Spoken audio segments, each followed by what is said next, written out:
آج کل اس سعادت سے بالکل بے بہرا ہوتے چلے جاتے ہیں، اور اس وجہ سے کون سی آوارگی کی بات نہیں جو ان میں نہیں گانے بجانے، رنڈی بازی، شراب خوری وغیرہ کی جو روز بروز ترقی ہے، تو وجہ ان سب خرابیوں کی یہی ہے کہ انہوں نے اپنے اس کام کو چھوڑ دیا جس کے باعث سب سے ممتاز تھے۔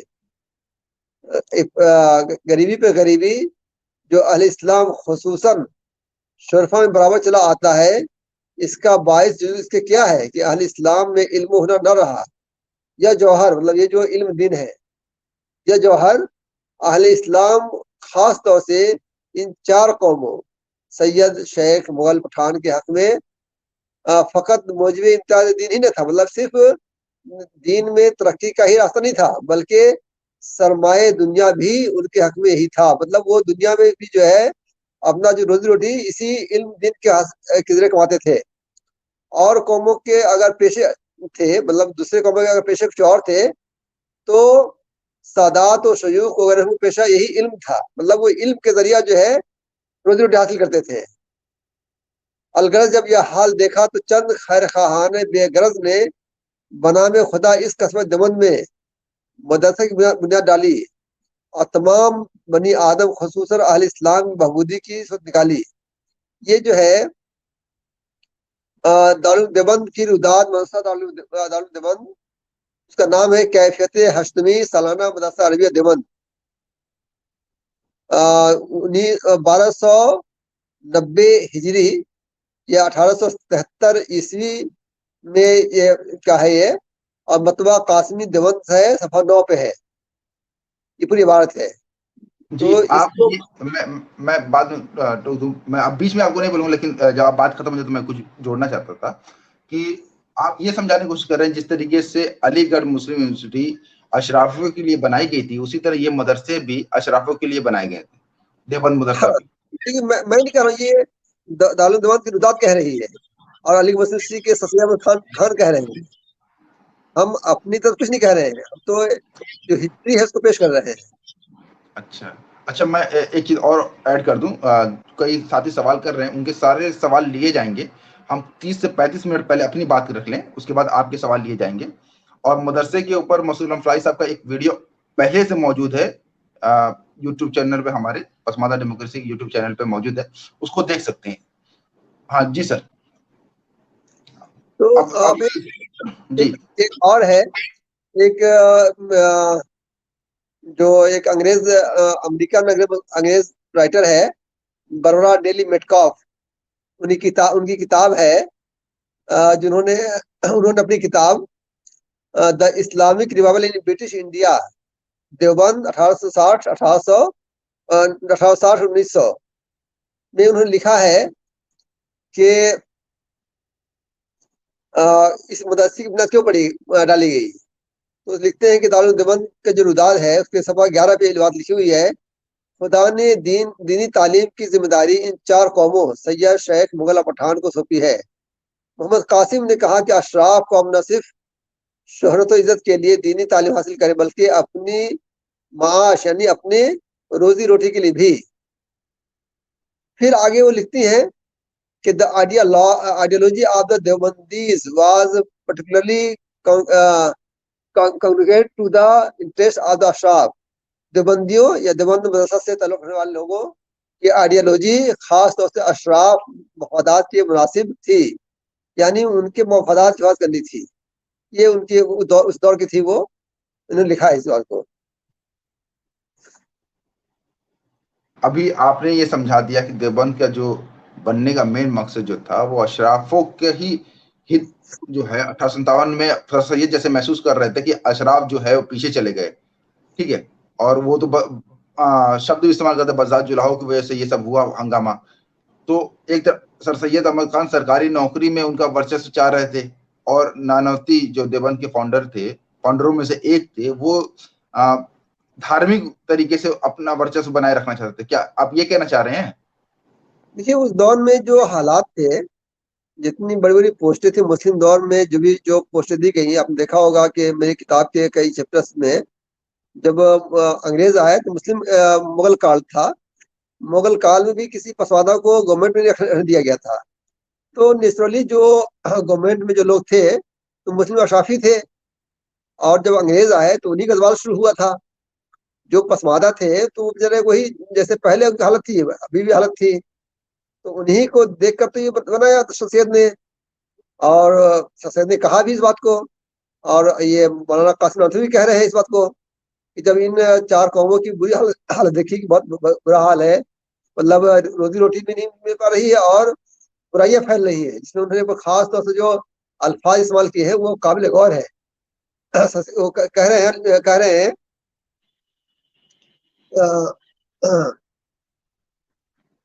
جو کریں گے گانے بجانے, رنڈی بازی, شراب خوری وغیرہ کی جو روز بروز تکی ہے, تو وجہ ان سب خرابی کی یہی ہے کہ انہوں نے اپنے اس کام کو چھوڑ دیا. کہہ رہے ہیں کہ مطلب یہ جو قومیں ہیں انہوں نے علم بھی چھوڑ دیا, اور اس کی وجہ سے ان کے اندر یہ دیوالیاں پیدا ہو رہی ہے, گانے بجا رہے ہیں, دیوالی کر رہے ہیں, شراب خوری کر رہے ہیں, اس کہہ رہے ہیں. ان سب کو دیکھنے کے بعد جو ہے کچھ خیر خواہ لوگوں نے یہ سوچا کہ بھائی یہ ایسا کچھ کیا جائے کہ ان کی ترقی ہو سکے, کیونکہ جو یہ اشراف کمیٹی خاص طور لکھتے ہیں سید شیخ, تو دوسروں کا پیشہ کچھ اور ہو سکتا تھا, لیکن یہ لوگ جو ہے علم دین مطلب جو دینی تعلیم تھا اس کے ذریعے اپنی روزی بھی حاصل کرتے تھے. وہ مطلب جگہ جگہ جو مدرسے تھے یا جو خانقاہیں تھی یا اٹھبر جو بھی جو علم دین کے حاصل کرنے کی جگہ تھی ان پہ رجوان تھے. یہ لوگ ختم ہو رہے تھے, تو انہیں کو بچانے کے لیے انہوں نے کام کیا. ان کی ادا سے معلوم ہوتا ہے. آگے تھوڑا بڑھتے ہیں. آپ مفتی عزیز الرحمان عثمانی کے بارے میں لکھ رہے ہیں, یہ کون تھے پہلے ان کے بارے میں تھوڑا سا بتا دیتے ہیں. مفتی عزیز الرحمان عثمانی جو ہے دیوبند کے مفتی ہیں, مطلب ان کو کہا تھا مفتی اول کہا جاتا ہے, جو دیوبند کے سب سے پہلے مفتی تھے. ان کی پیدائش جو ہے 1859 میں ہوئی ہے اور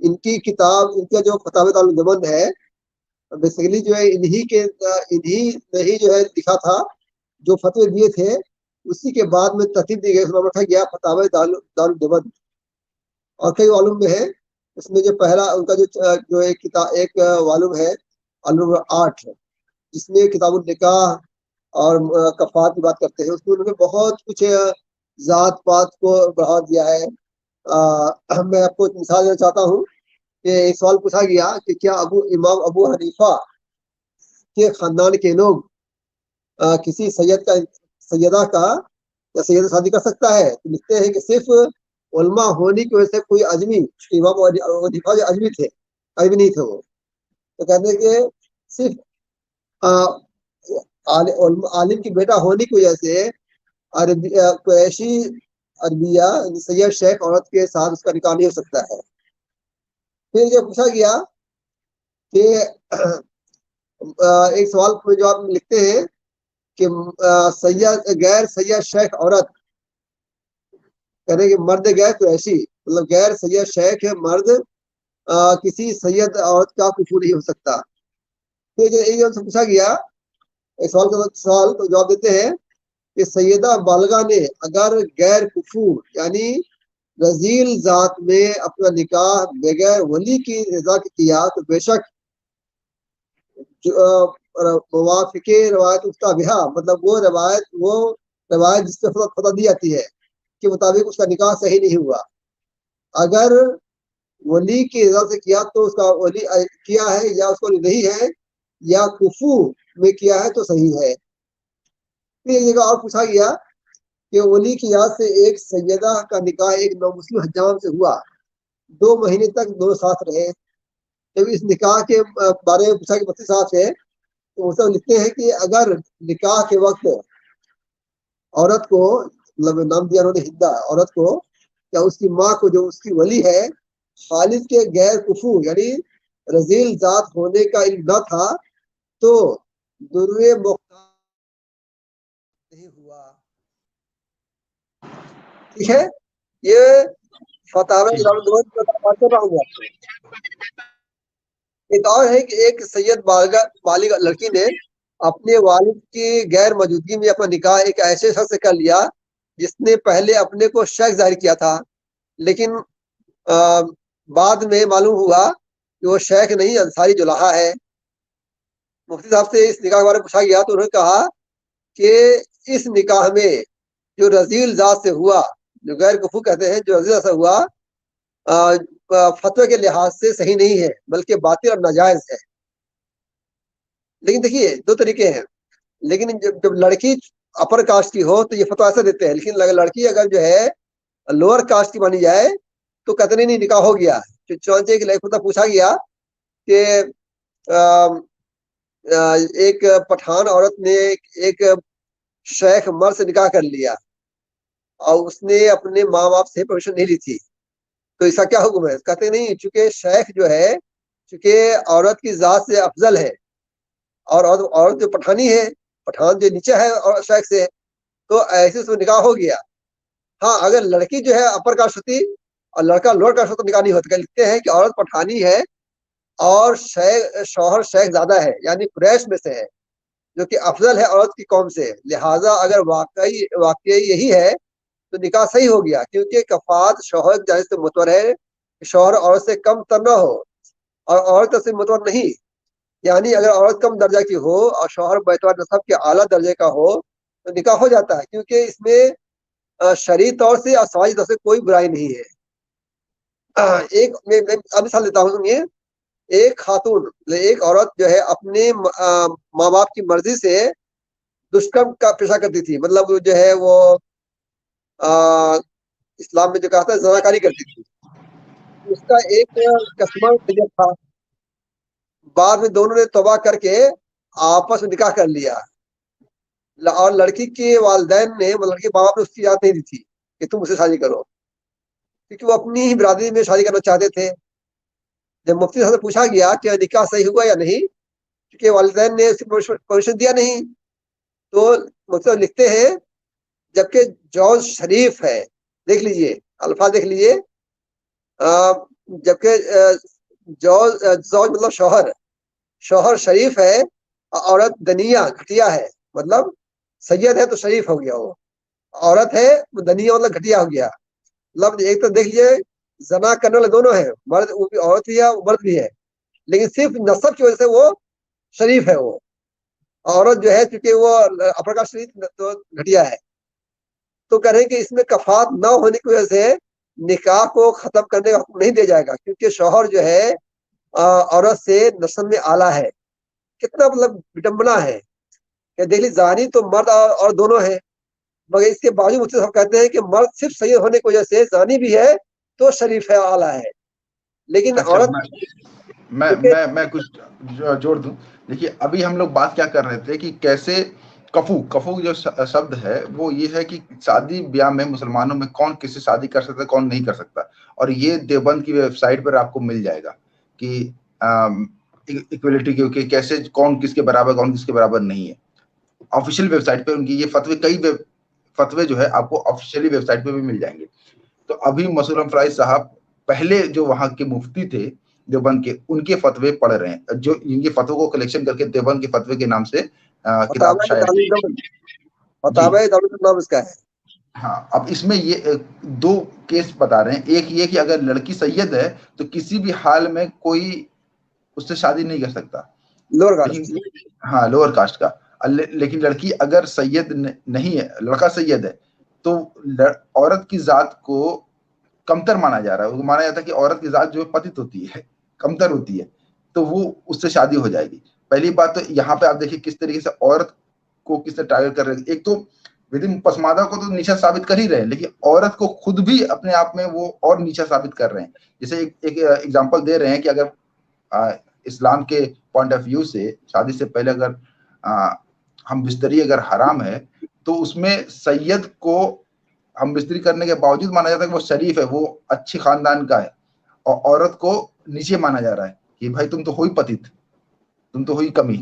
جی سر، ایک سوال پوچھا گیا تھا کہ ایک جولاہا خاندان کی جوان لڑکی جس کی عمر 18 سال ہے، اس نے اپنا نکاح اپنی مرضی سے ایسے مرد سے جو شریف قوم کا ہے اپنے ماں باپ کی مرضی سے بیر کر لیا، تو یہ نکاح ہوا نہیں ہوا؟ تو لکھتے ہیں اس صورت میں نکاح عورت بالغہ عاقلہ، مطلب عاقل بالغ عورت کا نکاح جو کہ اس نے اپنی رضامندی سے شریف قوم کے مرد سے لیا ہے، اپنے ماں باپ یا ولی کی اجازت کے بغیر 2 گواہوں کے سامنے، وہ نکاح ہو گیا. چونکہ وہ کہہ رہے ہیں کہ کفو جو ہے عورت کی طرف سے مانا جائے گا، نہ کہ مرد طرف سے. مطلب عورت جو ہے، مرد جو ہے عورت سے کمتر نہ ہو، کیونکہ مرد جو ہے شریف قوم کا ہے، اور جو لاہا ہے اور جو لاہین ہے گھٹیا ہے وہ. تو اس میں اگر اپنے ماں کی مرضی سے نہ اپنے والدین کی پرمیشن نہ لی تھی تب بھی نکاح ہو جائے گا، وہ کہہ رہے ہیں. پھر ان سے پوچھا گیا کہ صاحب کی بہت چلاک آدمی تھے، انہوں نے اپنی برادری کو سید کا کفر قرار دیا ہے لیکن اوروں کو نہیں قرار دیا. ان سے پوچھا گیا کہ شیخ کو جو ہے قریشی بتاتے کہتے ہیں کہ واضح رہے کہ فقہا نے یا فقیہوں نے کفو کے باب میں یہ بات کہی ہے کہ قریش میں بعض کے کفو ہے، لہذا شیخ صدیقی، شیخ فاروقی، شیخ عثمانی اتنے قریشی ہیں، سب سادات کے کفو ہیں. مطلب یہاں پہ کیا کھیل کھیلا ہے کہ پٹھان کفو نہیں ہو سکتا سید کا، مغل نہیں ہو سکتا، اور جو سو کل رزیل ذات کہے جاتے وہ تو ہو ہی نہیں سکتے ہیں وہ، لیکن شیخ سید وہ ہو سکتا ہے. کیونکہ مولانا مفتی عزیز الرحمن عثمانی صاحب جو شیخ عثمانی تھے، انہوں نے اپنی کاسٹ کو، یہ جتنے جو شیخ ہیں، شیخ صدیقی، شیخ فاروقی، شیخ عثمانی، اور اس کے علاوہ جتنے بھی جو قریشی شیخ ہیں، سب کو انہوں نے کہتے ہیں کہ ہاں یہ جو ہے کفو ہے سید کے. یہ پورا جو ہے ایک ان کی کتاب ہے ویٹیا شیکھر کی، cost nation with in nation. Cost ایک ملک ہے، ملک کے اندر.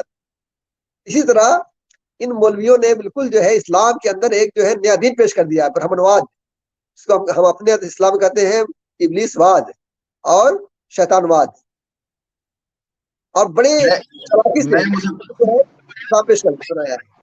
جی، نئے مسلمانوں کے بارے میں بھی جیسے ہم کئی بار آپ سوال کرتے ہیں نا کہ یہ کنورژن ہوا، تو ہم لوگ کا ماننا یہ کنورژن جو ہے ان لوگوں نے روکا، ان لوگوں نے کروایا نہیں، پر 800 سال حکومت رہی، کیونکہ انڈائریکٹلی تو روکا ہے. ہاں جو وہی میں کہنا چاہ رہا ہوں، پوری کوشش کی ہے کہ کنورژن نہ ہو، کیونکہ کنورژن انہوں نے دیکھیے ابھی بات ہو جائے کون نئے اگر کوئی مسلمان ہو جا رہا ہے تو وہ بھی برابر نہیں ہے. ابھی اس پہ مسعود فلاحی صاحب لکھے ہیں، ابھی بتائیں گے بھی کہ وہ کیسے پرانے مسلمانوں کے برابر نہیں ہے. تو اسلام تو سب کی سمجھنے کی بات کرتا ہے، ان مولویوں نے اپنی اور سے ایک نئی چیز جوڑ دی. یہ تو مسلم مسئلہ بورڈ بھی بات کہتا ہے، یہ بات کہتا ہے. مسلم مسئلہ بورڈ کی جو کتاب ہے مجموعہ قوانین اسلامی جو بھی چھپی ہے، اور جہاں کہا جائے کہ اس کو مانا جائے، اس میں لکھا ہے کہ جو نئے مسلمان ہیں وہ سید شیخ کے برابر نہیں ہو سکتے ہیں. مجھ سے پوچھا گیا کہ ایک شخص قوم کا ہندو تھا، مطلب ایک شخص جو ہے ہندو کا ذات کا تھا، وہ مسلمان ہو گیا، نماز روزہ کا پابند ہے، کیا وہ سید شاہ کی بیٹی کا کفو ہے یا نہیں؟ جواب دیتے ہیں شیخ سید کی لڑکی اس نو مسلم کفو نہیں ہے. ہاں کوئی نو مسلمہ یا دوسری قوم کی لڑکی سے اس کا نکاح ہو سکتا ہے. تو کیا اس کو آپ روکنا نہیں کہیں گے؟ روکنا کہیں گے آپ؟ نبی کریم صلی اللہ علیہ وسلم نے اپنے غلام سے اپنی بہن شادی کیا. حضرت حسین رضی اللہ عنہ نے کی بیوی کیا غلام تھی. ان کی حضرت حسین رضی اللہ کی شہادت کے بعد ان کے بیٹے ذی العابدین نے اپنی ماں کا نکاح، حضرت حسین کی بیوی کا نکاح اپنے غلام سے کر دیا. پھر حضرت امام ذی العابدین نے اپنی ایک لونڈی آزاد کیا، اسے نکاح کر لیا. تو اس دور کے جو خلیفہ تھے، شاید بنو امیہ کے تھے، وہ نام میں بھول رہا ہوں کیا نام تھا، اس نے کمنٹ کیا کہ ارے یار تم کیا کر رہے ہو. اس نے کہا کہ میں نے اللہ کے حکم کے مطابق، اللہ کے رسول کے حکم کا میں نے اس کو آزاد کیا، شادی کی. تو جو اللہ نے کہا اس کا کام کیا ہے میں نے. عبد الملک بن مروان نے کہا ہے، بات کہی تھی، جو بادشاہ تھا دور کا. اس کے بعد افسوس ہوا عبد الملک بن مروان کو، اور کہا کہ امام ذی العابدین جو ہے وہاں سے عزت حاصل کرتے ہیں جہاں سے لوگ جو ہے اپنے آپ کو ذلیل سمجھتے ہیں. یہ تو پورا جو ہے انڈائریکٹلی جو ہے ان علماء نے اسلام کو روکنے کی کوشش کیا ہے، اور آج کہتے ہیں کہ اسلام کے نگہبان ہیں اور اسلام کے جو ہے پہرےدار ہیں. اس لیے جو یہاں پہ جو اسلام جو لوگوں نے قبول کیا ہے ان علماء کے کردار نہیں کیا ہے، جو کچھ اچھائیاں رہی ہیں اس کو دیکھ کے کیا ہے، اور ان علماء کے فتوے معلوم ہوتے ہیں ان لوگوں کو تو اسلام کی کوشش کرتے ہیں۔ اچھا کمال کی بات یہ ہے کہ ان علماء کے فتوے خود پسماندہ سماج کو بھی نہیں پتا ہے، بتانا پڑ رہا ہے کہ اچھا ان کی بیک آف مائنڈ ہے، مطلب کہ ان کے دماغ میں ہے کہ بھائی ہم ان کے برابر نہیں ہیں، ایسی بات نہیں کہ یہ فیلنگ نہیں ہے ان کے اندر، لیکن ان کو پتا نہیں کہ یہ سب کہاں سے شروع کر دیا، یہ کہاں سے شروع ہوا، اس پہ تو ہم بات کر رہے ہیں، اسی لیے تم کو برا لگ رہا ہے جو خود پسماندہ سماج کے لوگ ہیں۔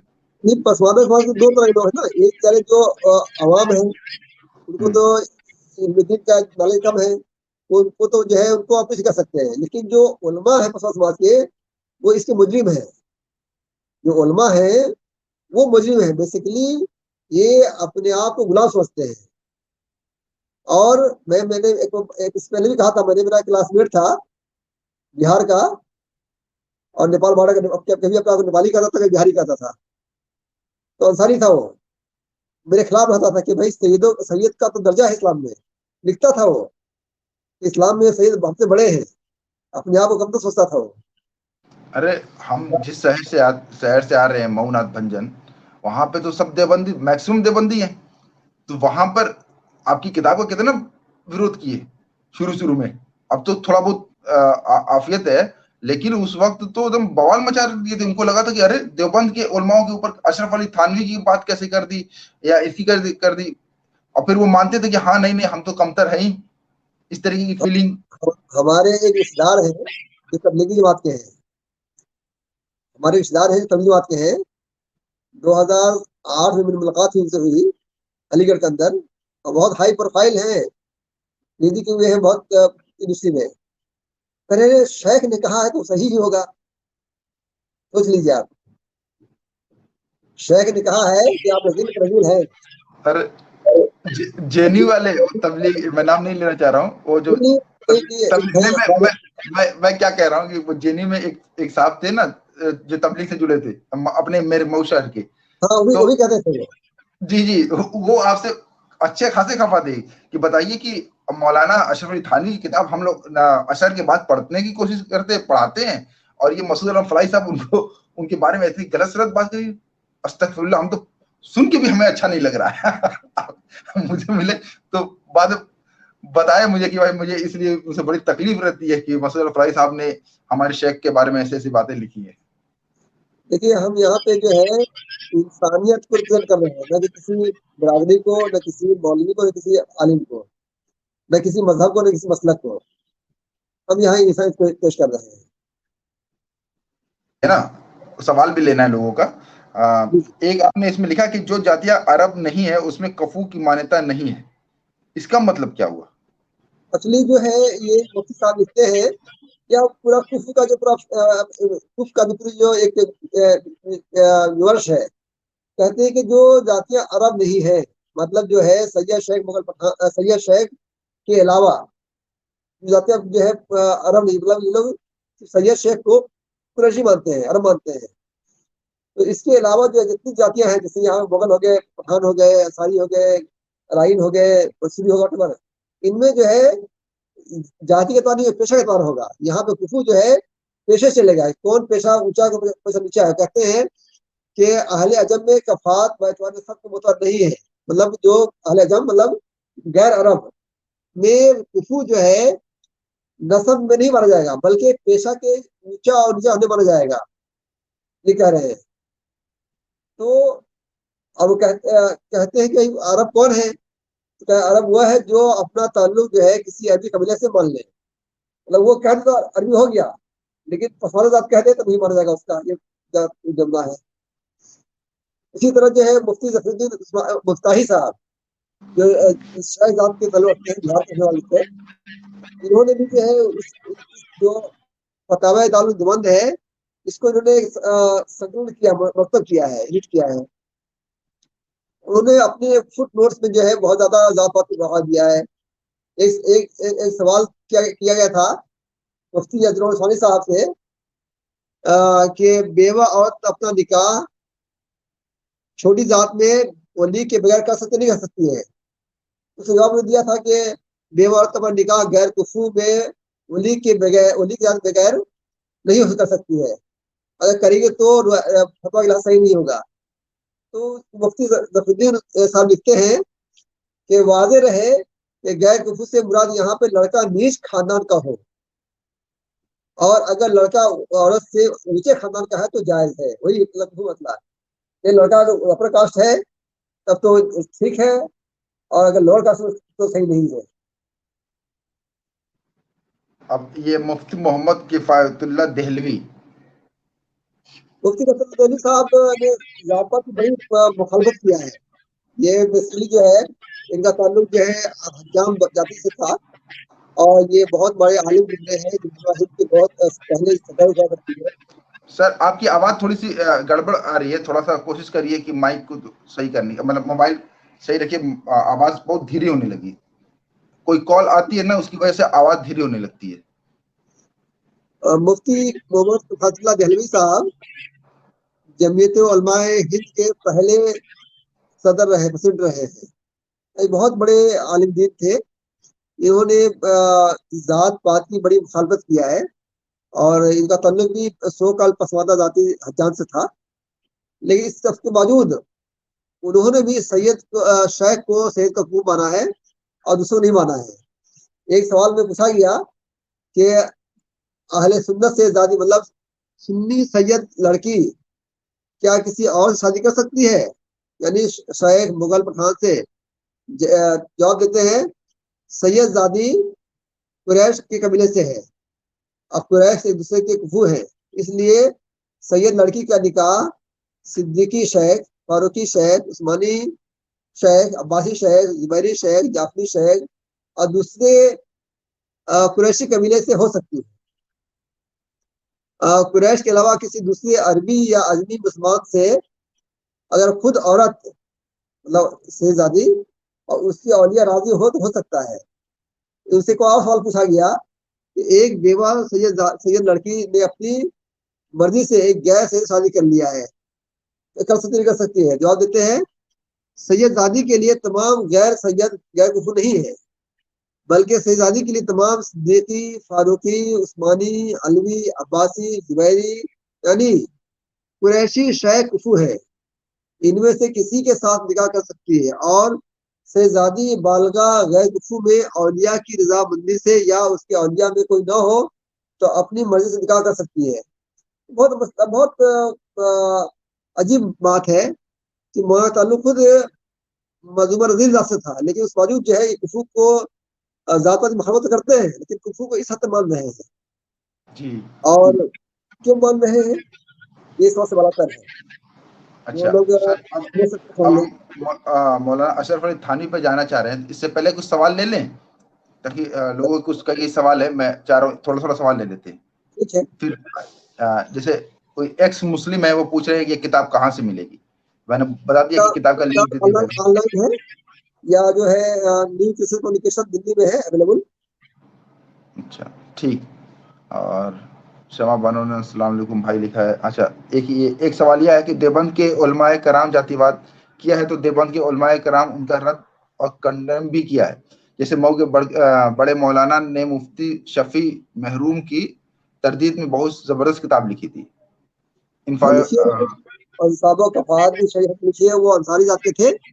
مولانا محدث کبیر علامہ اکرم العظیم کے تھے، انصاری تھے. انہوں نے مفتی شفیع کی کتاب کی مخالفت کیا ہے، لکھا ہے انہوں نے. تو اب ہم یہ نہیں کریں کہ دیوبند کے سارے علماء ایسے ہیں جنہوں نے کیا. اسے میں آگے بتاؤں گا آپ کو میں کہ دیوبند کے بہت سے علماء ہیں یا جنہوں نے اس کو کنڈم کیا ہے، اور آگے آئے اس بات کو بیان کریں گے. اس کو ہم فائنڈ آؤٹ کر رہے ہیں جو انہوں نے بڑھا دیا ہے اس کو. اچھا میرا سوال الگ طریقے سے ہوتا ہے. میں یہ کہہ رہا ہوں ٹھیک ہے، آپ تنویر حسن صاحب اگر آپ مان رہے ہیں کہ یہ جو مولانا نے غلط کیا ہے، تو کیا دیوبند نے اس کا کنڈیم کیا؟ ایک سنستھا کے روپ میں کیا ان کی ذمہ داری نہیں بنتی وہ کہے کہ اشرف علی تھانوی نے جو یہ جاتی واد پھیلایا یا عثمانی صاحب نے جو جاتی واد پھیلایا ہم اس کو کنڈیم کر رہے ہیں، اور دیوبند سنستھا جو ہے یہ بات نہیں مانتی؟ کیا انہوں نے یہ بات کہی؟ مان لیجیے ابھی پسماندہ کی آج تک نہیں مان کیا. لیجیے